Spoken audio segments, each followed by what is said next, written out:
We're back with a free-to-play update, and I will be pulling a void shard in today's video. Hello, everybody. I'm Roadblock, and this is a Raid Shadow Legends video. I wanted to give you guys an update. Obviously, you know, my last update kind of pointed out the fact that I've been slacking off or not performing up to snuff on my new free-to-play. So here we are back on the free-to-play. This is the free-to-play 26. I'm going to have a separate shard pull video for the other accounts as I pull shards for the fusion. But here on the free-to-play, the new free-to-play, we have one void shard that we're going to be able to pull during this 2x, which again is still a good time to pull. I'm not worried about this tournament. Obviously, I'm not going for the fusion. So when it comes to the champion chase tournament, yes, these rewards would be really good, but I just don't know that I'm going to go out of my way to do that. And you can see 159 points already. Where are those coming from? Those are coming from mystery shards. Listen up. I just got a new promo link that you can use to follow along with me on my latest free-to-play adventure and get a free Elenaril, as well as 3 more powerful epics as you level up. Here's how to do it. Log out of Plarium Play and uninstall. Click the link in the description and register with a brand new email. Launch Raid and complete the tutorial. Go to your inbox and claim your first champ. Don't miss out on your chance to get Elenaril right after signing up, as well as Fayne, Uugo, and Tagoar as you progress through Raid. Click on my link right now and let's crush this together. I don't have enough mystery shards to play this game right now. It is my biggest hiccup. Like when I go to upgrade 2 stars, I don't have any food left to feed into my 2 stars because I've been grinding in campaign trying to level up food. So if we look at food for my next 6-star, you can see here we've already got 2 food ready. I still haven't decided who's my next 6-star, and obviously like Uugo is a really good candidate to be that 6-star. Why do I say Uugo over Bayek, or not Bayek, sorry. Why do I say Uugo over Ezio? Ezio's pretty good. Poison sensitivity is very useful, of course, but I don't know that I really need what his kit brings. A support to help assist my carry right now, which is Sun Wukong, is probably more important in my opinion. But the big determining factor will probably be shard pulls, if any, between now and when I'm ready to rank up my next 6-star. Like, I might get somebody really, really good in this void shard today, or maybe I'll have an opportunity. Well, I shouldn't have it. So ancient shards will be 2 weeks from today. So I'll probably 6-star Uugo, and then we'll pull and see if anybody else gets to be my next 6-star. Because obviously legendaries would be preferable in some cases, not all cases, but in some cases.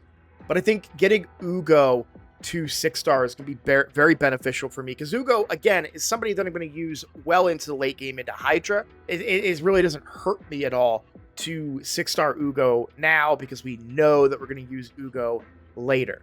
I haven't 5-starred Uugo yet, and that's probably something I should expedite. I've just been focusing on food right now. Either way, let's go over quickly updating mission-wise. We are back on missions. We are up to Dragon's Lair. I haven't been doing a lot of challenges, or at least I haven't been looking at them and saying, oh, I'm going to do challenge X, Y, and Z. Like these ones I really, need to knock out probably to get some better books. There's probably a void shard behind here.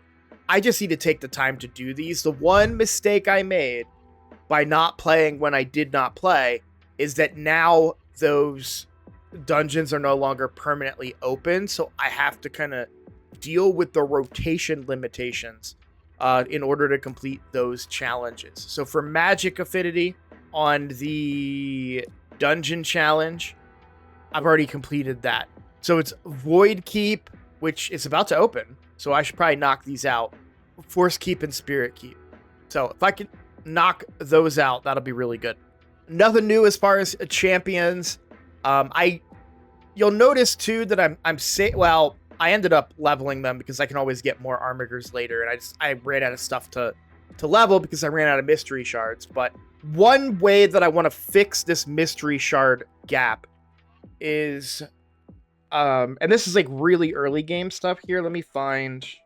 So if you type into Google raid dungeon drop rates, that will take you to Ayumi Loves website here, and you can kind of take a look and see what's going to drop and what the drop rates are.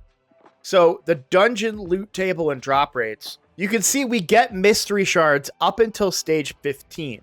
Now that's not good for farming gear, but if you're looking to get mystery shards, that can actually be pretty good. Now, I'm not going to run stage 1 so I have a bigger chance at mystery shards. No, I obviously want to run the highest stage I can, but if I get a mystery shard in there, I'm okay with that, right? Because I need those champions level. How can I do that without maybe negatively impacting my progress? Because I don't necessarily want to be, when I'm actively playing, I don't just want to be grinding dungeons. So that's where something like RSL Helper will come into play. I can have that run overnight. It may only do, 10 runs. Well, actually, it's pretty low energy, so it might do a lot more than that. But it'll do so many runs, and those runs will accumulate me gear, which is silver, and it will accumulate mystery shards for me to pull in order to progress my account. And that'll be really good. So I haven't been doing that. I know I said I would do that. I just haven't been doing that, but that's going to change. So I'm going to start doing that overnight. I'm going to make it a bigger priority.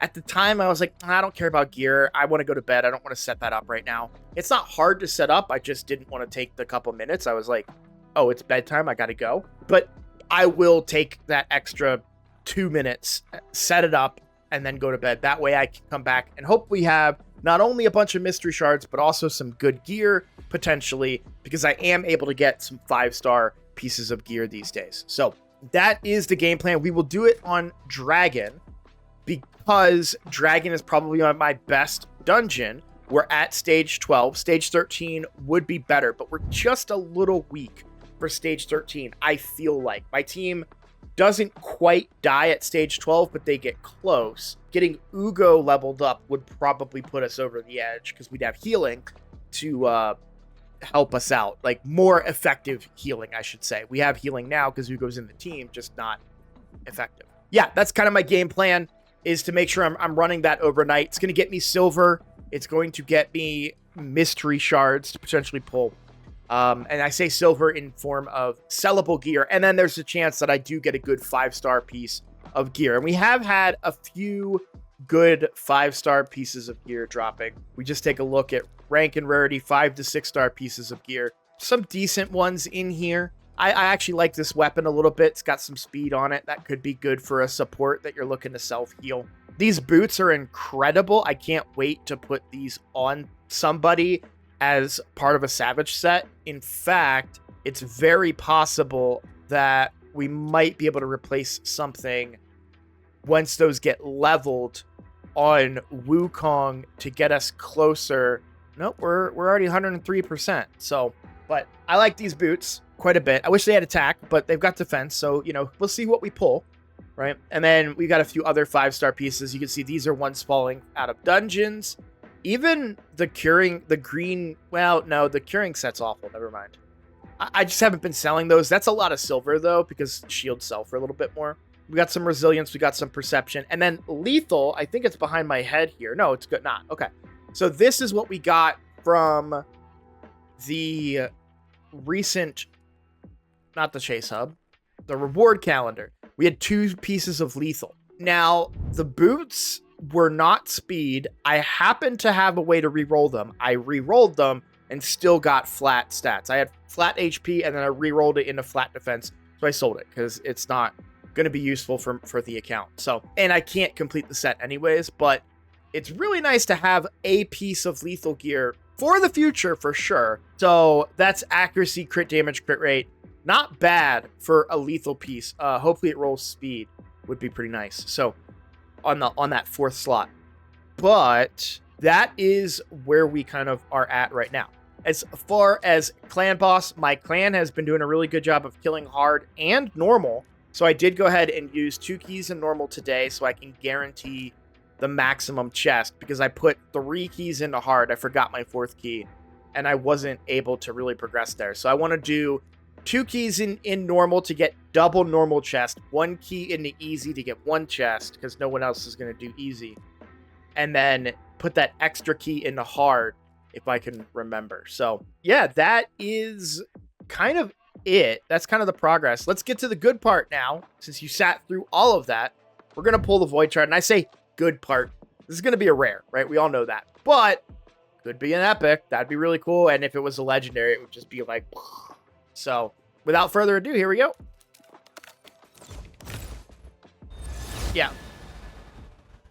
Not a particularly good rare either. So, yeah, no worries. It's what we expected. Good for me to level. I don't even get the... Oh, it's a 10x. That's right. I was like, why don't I get the select progressive? Because it's a 10x. That's why. All right, well, we will call that a video. I got to get over and record my other video for my shard pull, which will be coming out in a couple days. So keep an eye out for that. Thanks for watching. If you're new here, consider subscribing. It's the best way to support my channel, and I look forward to seeing all of you in the next video. Take care.